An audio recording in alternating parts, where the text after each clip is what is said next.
Ayan, happy Monday everyone. So ayan, lumabas na naman ang Inday. Pupunta ako ng Kapatkulit. Kuha naman akong gamot ni Aba. May bago na naman siyang gamot. Noong nakaraan si Ima ang kumuha. Kaya lang kasi 10 pieces lang ang laman. So 1 week lang siya mahigit. So kulang ng pang 2 weeks. Gamot niya para sa allergy. Ayan.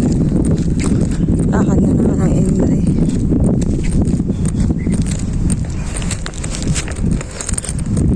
So ayan, napakatahimik lang talaga dito sa aking area. Napakatahimik at napakaganda.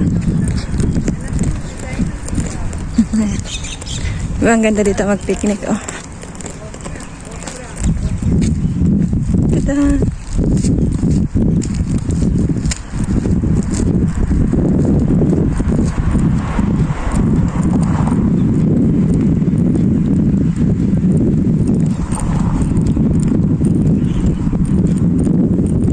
Good morning. Medyo mainit pero hindi na ako nagsombrero. Mahangin din naman. Malamig yung hangin. So, ayan. Ayan, walang tao ang mga park.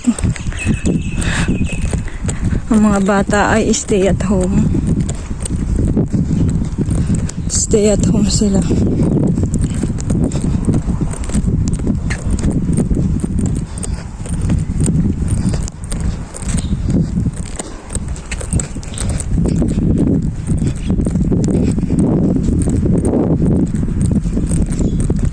May mga nagpapatay pa rin ng mga aso dito. Ayan.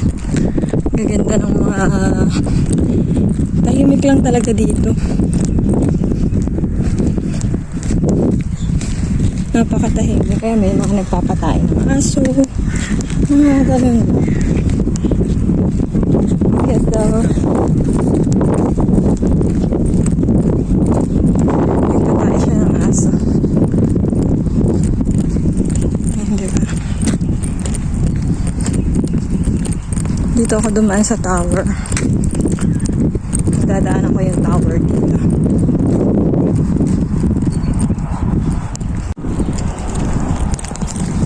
Ito ang magandang puno dito.